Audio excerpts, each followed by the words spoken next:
Bismillahirrahmanirrahim. Assalamualaikum warahmatullahi wabarakatuh. Alhamdulillah, wassalatu wassalamu ala rasulillah Muhammad ibn Abdillah wa ala alihi wa ashabihi wa manittaba'a hudahu wa walah. Subhanaka la ilma lana illa ma 'allamtana innaka antal alimul hakim. Wala haula wala quwwata illa billahil aliyyil azim. Rabbana shrah lana sudurana wa yassir lana umurana wahlul 'uqdatam min lisani yafqahu qawli. Allahumma faqihna fid din, Allahumma 'allimna at-ta'wil. Allahumma anfa'na bima 'allamtana wa 'allimna ma jahilna wa zidna ilman ya rabbal alamin, amma ba'd.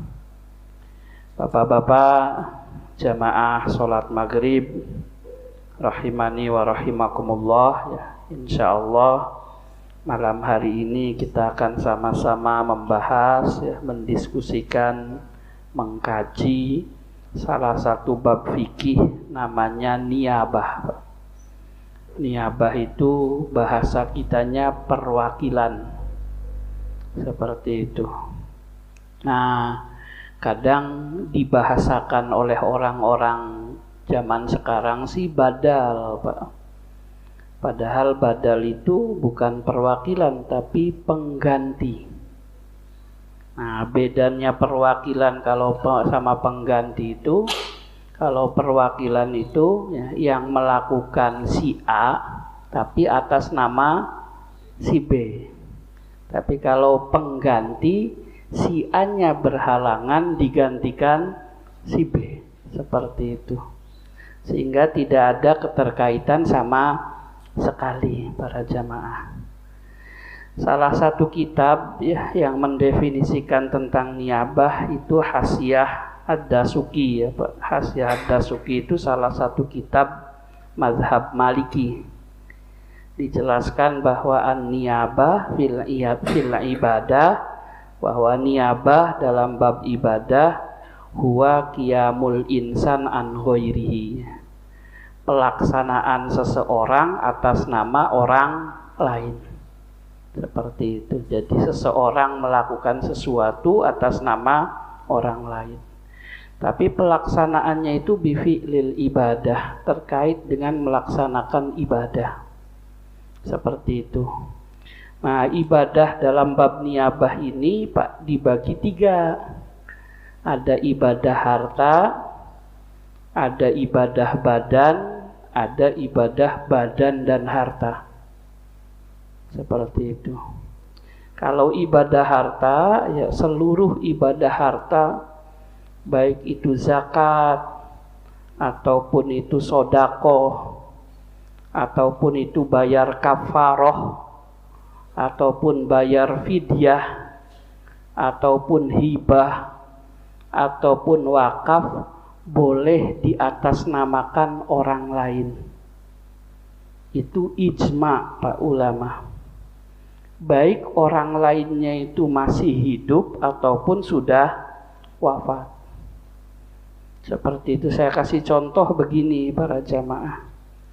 Misalnya Pak Haji Dedi ya, punya uang 1 miliar misal. Terus kemudian kewajiban zakatnya berarti 25 juta.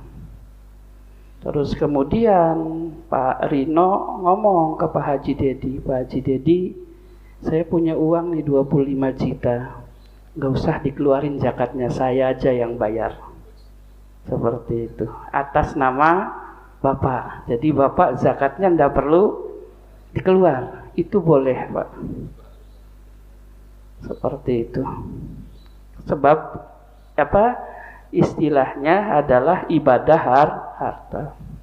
Ada orang sudah sepuh, kewajibannya bukan saum, bukan puasa, tapi bayar fidyah. Terus sama anaknya, udah saya aja yang bayarin atas nama bapak. Ya enggak apa-apa. Itu namanya apa? Niyabah. Tapi harus di niatkan bahwa pemberian harta ini atas nama fulan. Seperti itu, baik orangnya masih hidup ataupun orangnya sudah meninggal.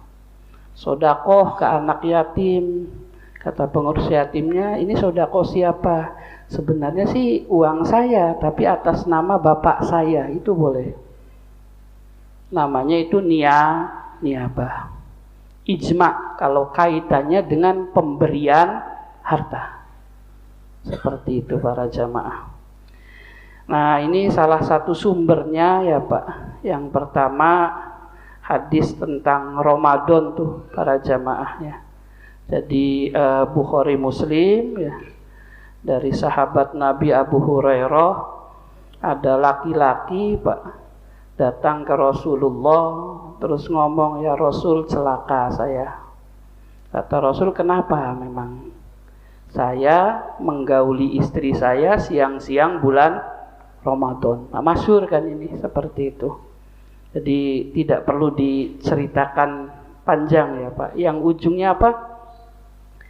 Hukuman terakhirnya apa Pak?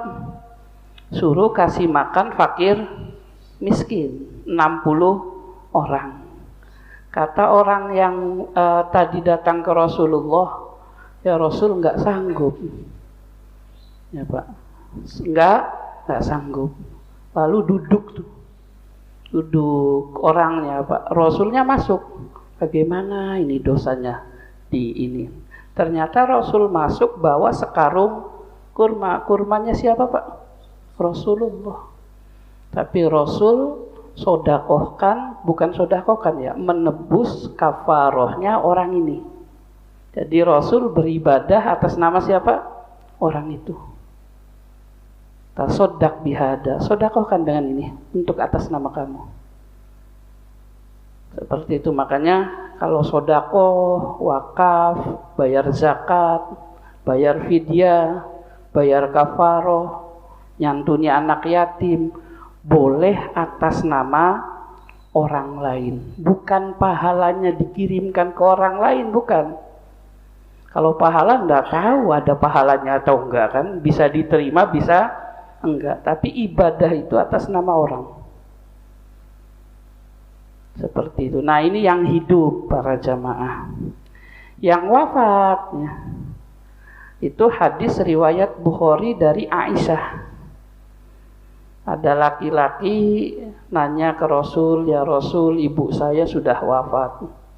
Mimpi saya ketemu beliau, cuman diem aja.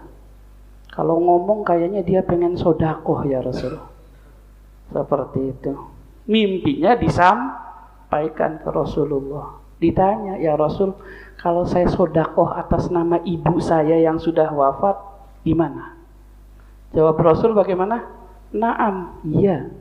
Tasodak anha, sodakohlah atas nama dia, atas nama ibumu. Berarti ibunya ini sodakoh atas nama siapa? Mayit. Dan nggak disyaratkan yang sodakoh itu miskin. Yang kaya boleh, miskin boleh, masih hidup boleh, sudah meninggal boleh.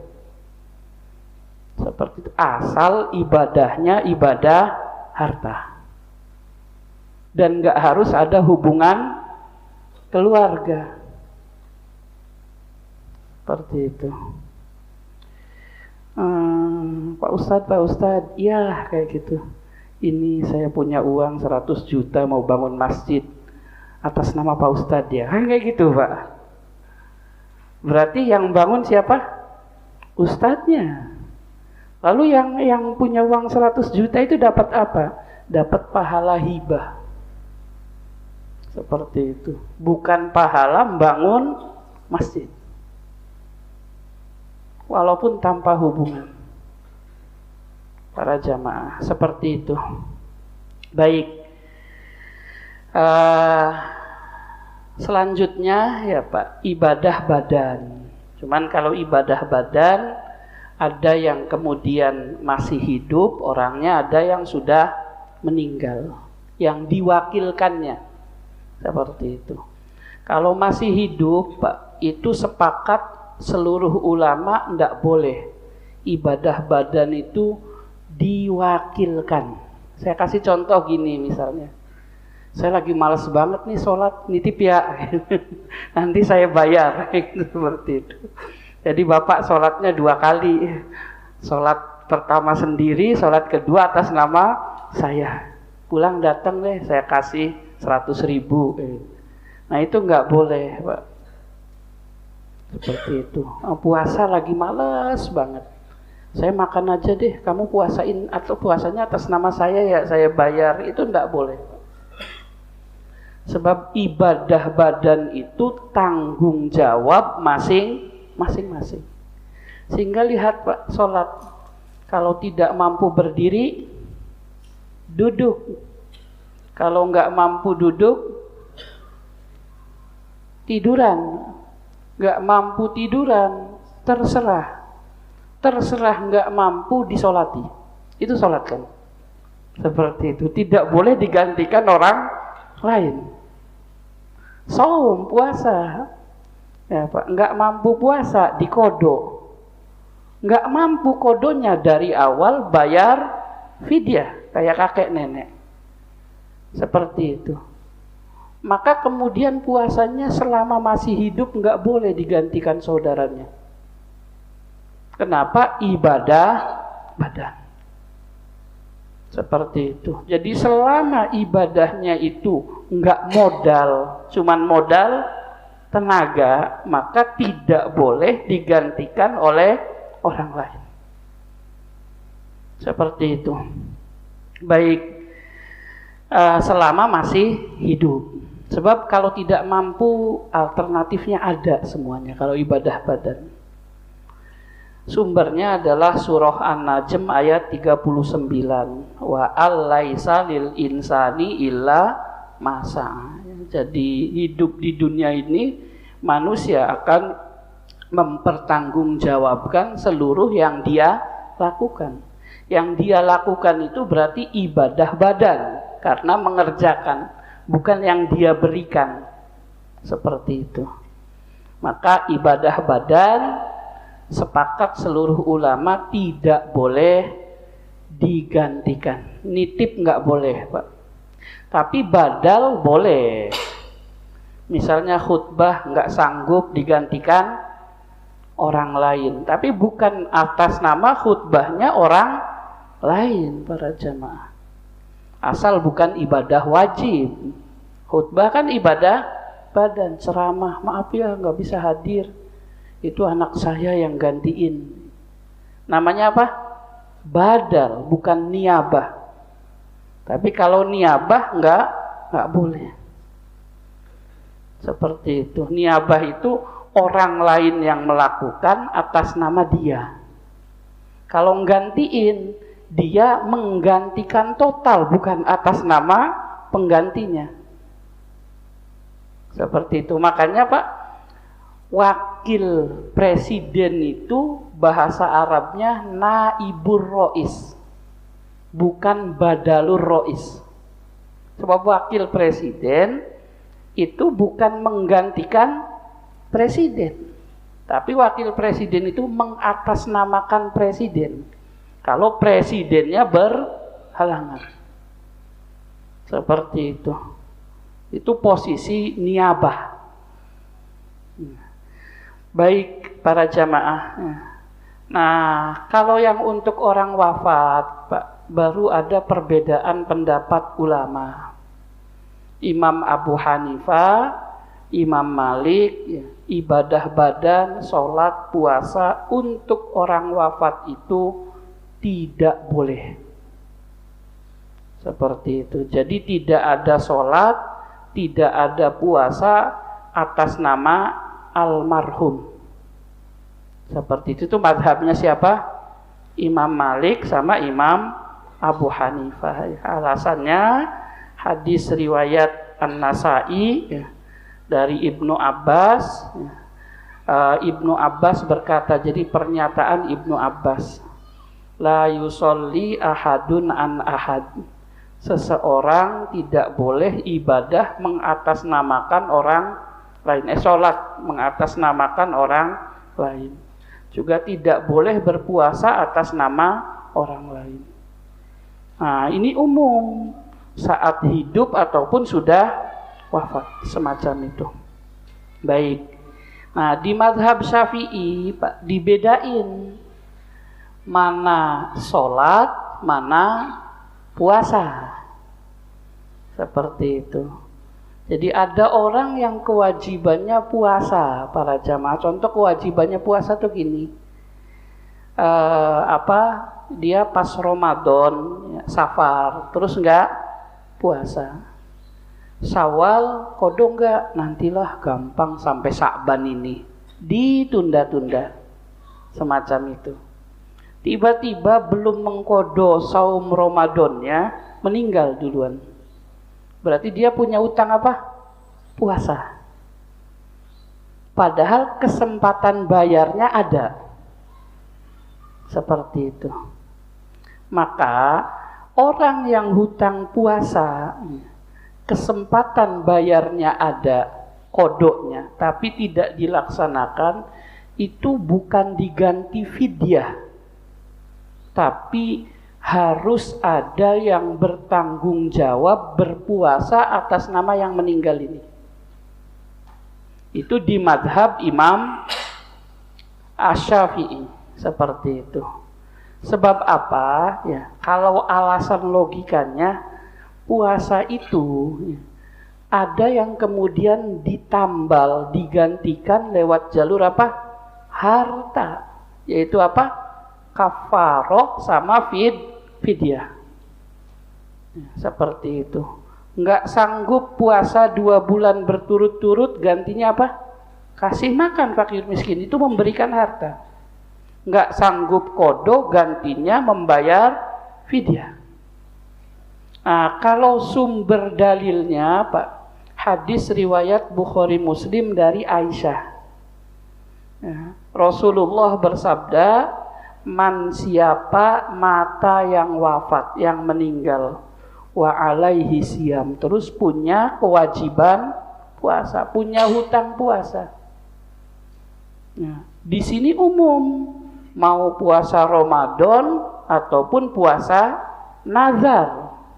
Sehingga orang yang punya hutang puasa bukan diganti dengan bayar fidyah, tapi kata Rasul, soma anhu waliyu, yang bertanggung jawab mempuasai siapa? Walinya. Wali itu enggak mesti harus orang tua. Disebut wali itu karena dia yang bertanggung jawab. Maka yang bertanggung jawab pada rakyat disebut apa? Waliul amr. Yang bertanggung jawab pada anak murid sekolah disebut wali murid. Semacam itu. Sehingga kemudian kalau ada tetangganya, dia kayaknya punya utang puasa, udahlah saya yang nanggung saja, saya yang puasa atas nama dia, itu boleh. Makanya bahasa Rasul wali, sehingga kemudian tidak harus anaknya yang melaksanakan. Yang penting siapa yang mau berpuasa, bertanggung jawab atas itu. Saya yang bertanggung jawab, tapi saya kayaknya nggak bisa puasa sendirian. Saya sewa ya, kamu saya bayar puasanya atas nama bapak saya, itu boleh. Di mazhab Imam Asy-Syafi'i, asal syaratnya kewajiban yang meninggal ini bukan fidyah. Kapan kewajiban itu bukan fidyah? Kalau dia ninggalin puasa karena uzur, entah haid, entah safar, entah sakit, terus punya kesempatan qadha tapi tidak diqadha, ditunda tuh. Nah, ternyata sebelum dilaksanakan wafat duluan, itu tidak bisa diganti dengan apa? Fidyah. Seperti itu. Baik. Nah, yang ketiga para jamaah mazhab Hambali. Di mazhab Hambali, Pak, tidak boleh diniabah, diwakilkan untuk orang meninggal baik puasa ataupun sholat secara hukum asal kalau wajibnya. Boleh digantikan dengan catatan apa? Nazar. Seperti itu, misalnya ada orang ngomong nanti kalau proyeknya deal, saya dapat uang sekian, sukses, saya mau sholat duha 3 hari berturut-turut, nazar. Berarti dia punya nazar. Proyeknya deal, uangnya dapat, tapi mau sholat duha ketunda lagi. Atau baru sholat duha sehari, besoknya batal lagi. Sehingga harus ulang, sebab dia ngomongnya mau sholat duha 3 hari berturut-turut. Sampai wafat belum dilaksanakan. Nah ini di mazhab Hambali, maka kemudian sholatnya harus diganti oleh ahli warisnya. Seperti sunnah diganti, Pak. Nah niatnya gimana? Saya sholat duha dalam hatinya atas nama fulan.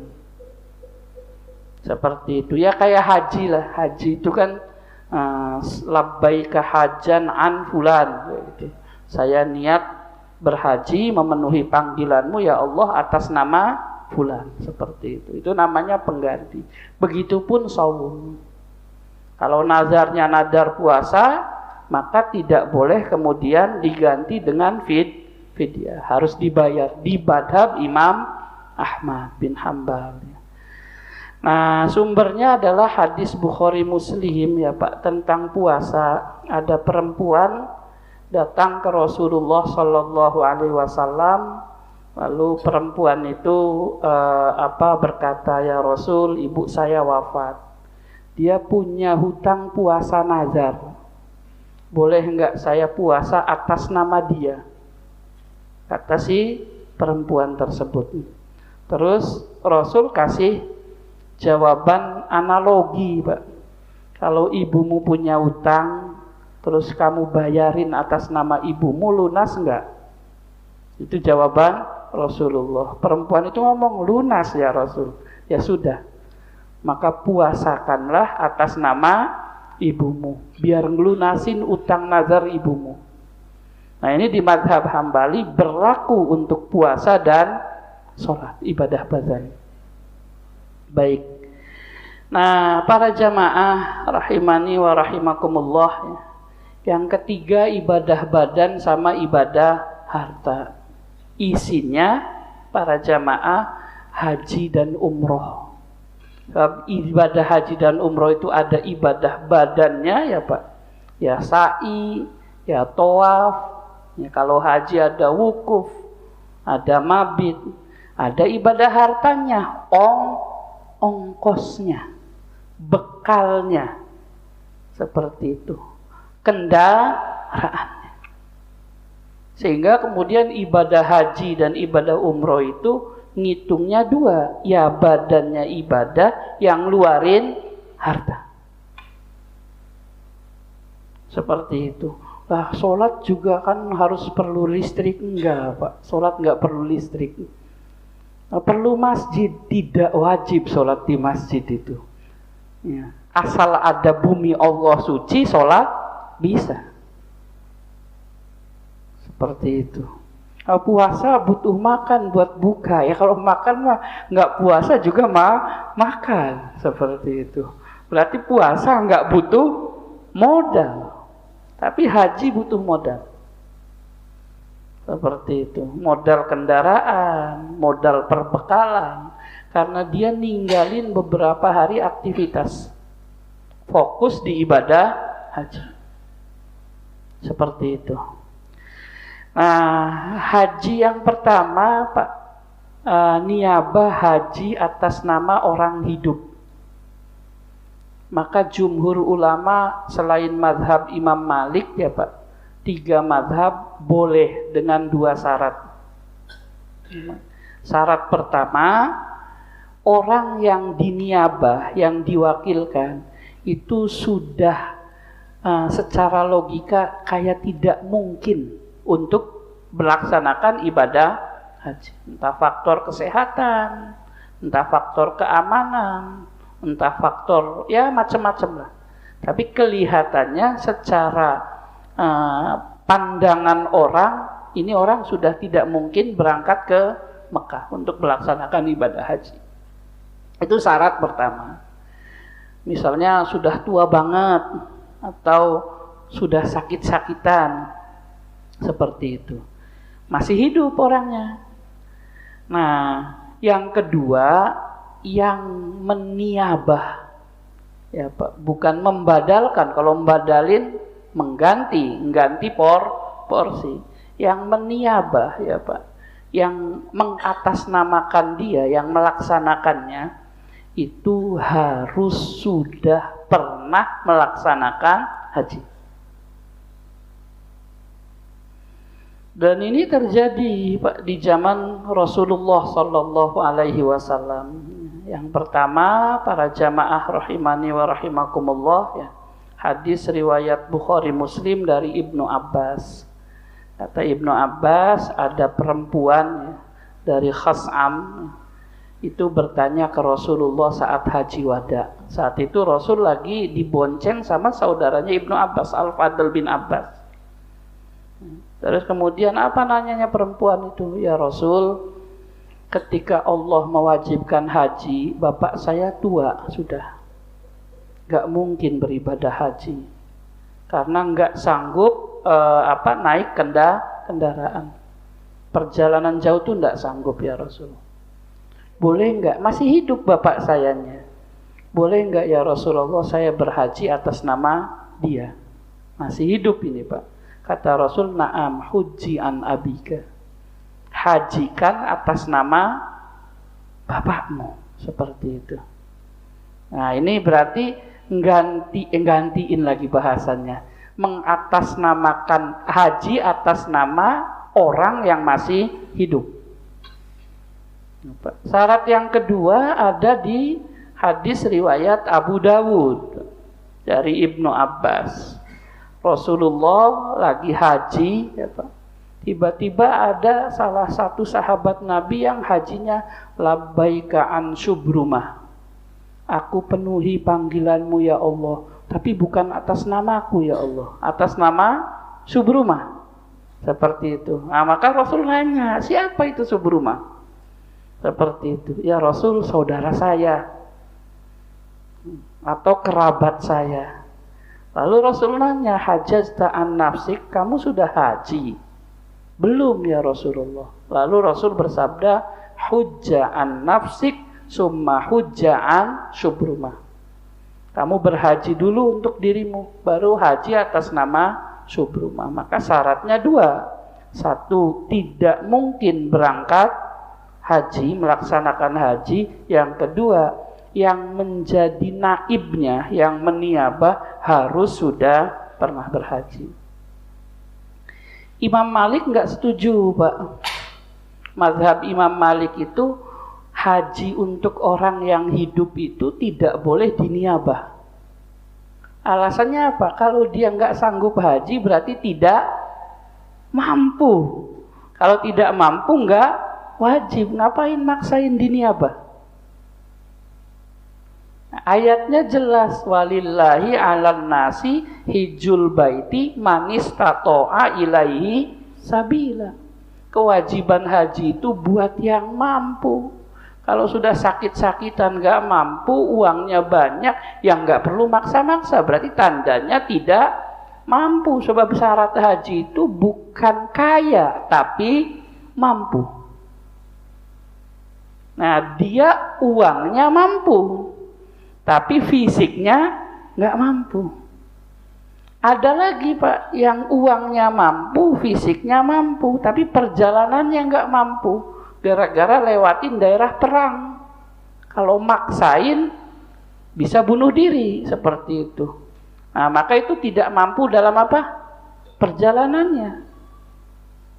Ada lagi yang kemudian perjalanan aman, fisik kuat, cuman ongkosnya yang nggak ada, kan kayak gitu. lebih banyak. Ya berarti juga enggak mampu seperti itu. Nah, jadi kalau tidak mampu ya tidak wajib. Kalau tidak wajib tidak perlu digantikan. Seperti itu para jamaahnya. Nah, baik, selanjutnya haji untuk orang yang wafat para jamaah. Mazhab Imam Asy-Syafi'i, mazhab Imam Ahmad bin Hambal ya Pak, itu menyatakan kalau ada orang mampu, haji itu kan seumur hidup sekali ya Pak. Badan sehat, ongkos ada, perjalanan aman. Pak nggak berangkat haji kayak gitu. Oh, nantilah, gampang, saya orang kaya, furoda juga langsung berangkat tahun ini kayak gitu. Ya berapa sih? Paling 300 juta itu gampang kayak. Sehari dapat misalkan Pak seperti itu. Akhirnya ditunda-tunda sampai wafat. Belum sempat haji semacam itu. Berarti dia punya utang apa? Haji. Kalau di madhab Syafi'i, di madhab Hambali, hartanya belum boleh diwaris Pak. Harus diambil dulu untuk biaya niabah haji. Baru sisanya diwaris. Bisa dipahami ya Pak? Jadi harta peninggalan si orang kaya ini tidak boleh diwaris dulu. Harus diambil dulu. Sebab kalau diwaris nanti susah urusannya. Tanya-tanya dulu siapa nih yang mau bisa niabah haji dan sudah pernah berhaji. Oh iya, ada misalnya di Saudi pekerja atau mahasiswa. Tanyain bayarannya berapa, sekian gitu. Ya maka uang harta warisannya diambil untuk membiayai orang yang mau haji tersebut. Sisanya diwariskan. Seperti itu. Ngambil harta warisannya itu baik yang wafatnya wasiat atau enggak wasiat, karena dia punya utang kewajiban haji. Seperti itu para jamaah. Di mazhab Syafi'i dan di mazhab Hambali. Ini yang kayak gini kadang banyak enggak ngeh tuh Pak. Ngakunya mazhab Syafi'i tapi bapaknya belum haji padahal mampu, ya masa bodoh aja kan seperti itu. Nggak ada yang mikirin. Nah, apa sumbernya para jamaah rahimani wa rahimakumullah? Hadis Pak, riwayat Imam Muslim dari Buraidah.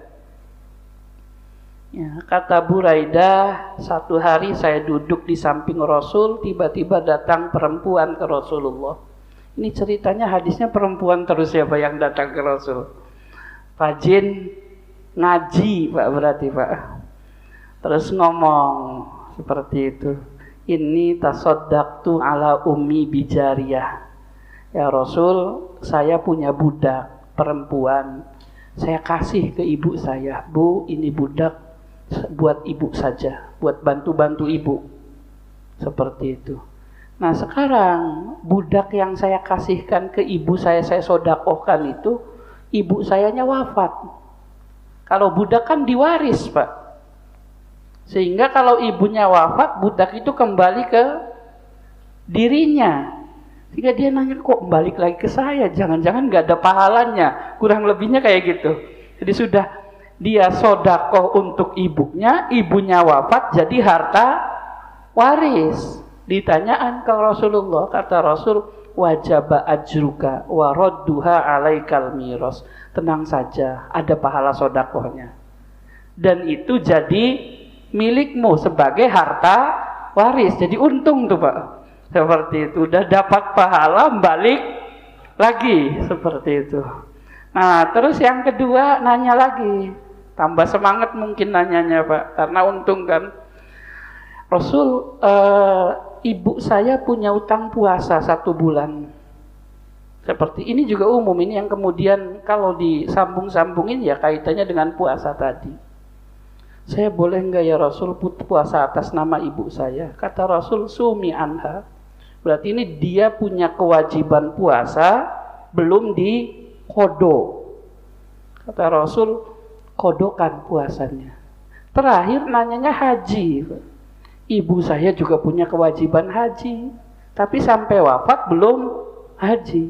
Apa saya haji untuk ibu saya? Kata Rasul, huji anha. Hajikan untuk ibumu. Maka orang yang semasa hidupnya punya kewajiban haji, ya, harta warisnya itu digunakan untuk ongkos haji si mayit tadi sebelum diwaris. Seperti itu. Nah, baik. Selanjutnya mazhab Imam Malik, mazhab Imam Abu Hanifah. Jadi orang yang sudah meninggal itu makruh dihajikan. Boleh dihajikan kecuali lewat jalur wasiat. Itu pun biaya hajinya tidak boleh daripada 1/3 harta waris. Karena wasiat nggak boleh lebih dari 1/3. Ya alasannya sama. Jadi kalau orang sudah wafat nggak mampu berarti tandanya seperti itu. Nah, walaupun kemudian dia menunda semacam itu. Baik, terima kasih. Wallahu a'lam bishawab. Subhanakallahumma wa bihamdika asyhadu an la ilaha illa anta astaghfiruka wa atubu ilaik. Monggo silakan. Itu.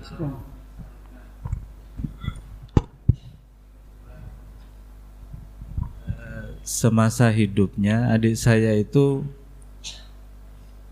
punya penyakit, dia gagal ginjal, sehingga dia harus cuci darah, dan dia mampu tapi tidak bisa berhaji. Dia sudah daftar segala macam tapi selalu ditolak. Apakah dia itu tergolong tidak mampu berhaji seperti yang disampaikan, ataukah dia tergolong mampu sehingga bisa dibadalkan? Itu yang pertama.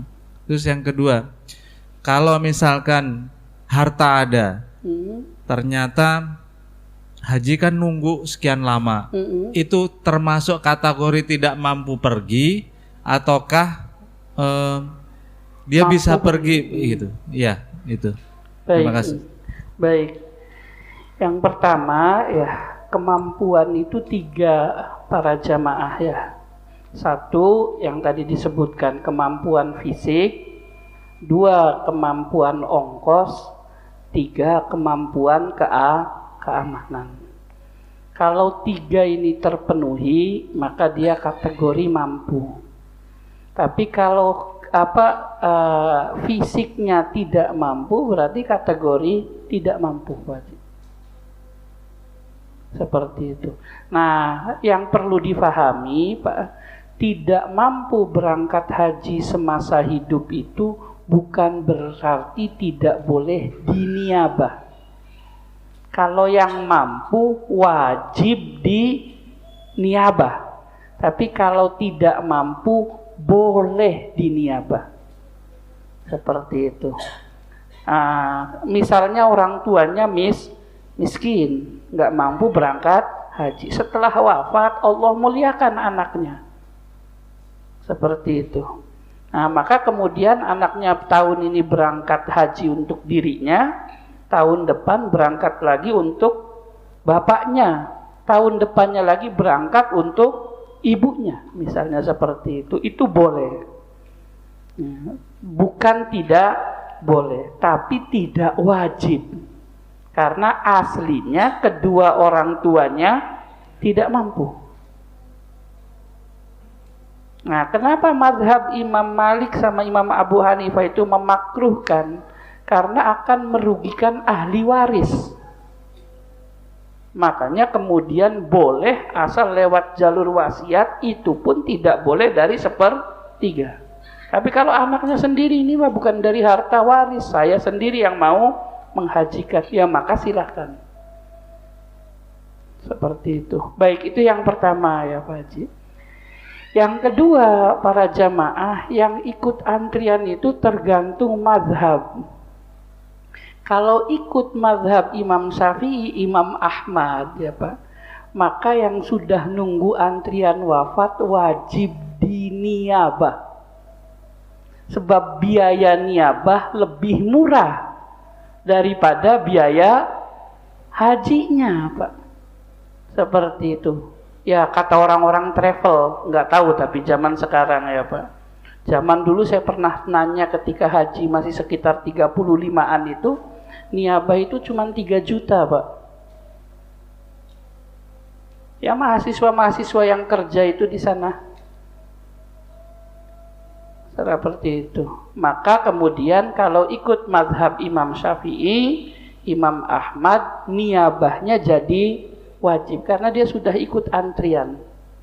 Tapi kalau mazhab Imam Malik, Imam Abu Hanifah ini merugikan ahli waris, ngerepotin. Seperti itu. Udah wafat aja masih harus mikirin bagaimana hajinya kan, seperti itu. Maka menghajikannya jadi makruh. Kenapa? Ngerepotin makruhnya itu. Tapi kalau sukarela silahkan. Seperti itu. Jadi para jamaah kalau kayak ibadah sodakoh itu kan tidak dipaksa ya Pak. Seperti itu. Kalau ahli warisnya suka ya jalan, silahkan sodakoh atas nama. Nah kalau ini diwajibkan, misalnya harta warisannya cuma berapa terus buat niabah, nanti akan ada ahli waris yang kehilangan haknya, seperti itu. Sehingga kemudian makruhnya itu bukan pelaksanaan hajinya, tapi makruhnya itu karena merugikan ahli waris. Seperti itu. Baik, cukup ya Pak Haji. Ya, baik. Terima kasih, mohon maaf ya. Hadani Allah wa iyyakum jami'a. Subhanakallahumma wa bihamdika asyhadu an la ilaha illa anta astaghfiruka wa atubu ilaik. Assalamualaikum warahmatullahi wabarakatuh.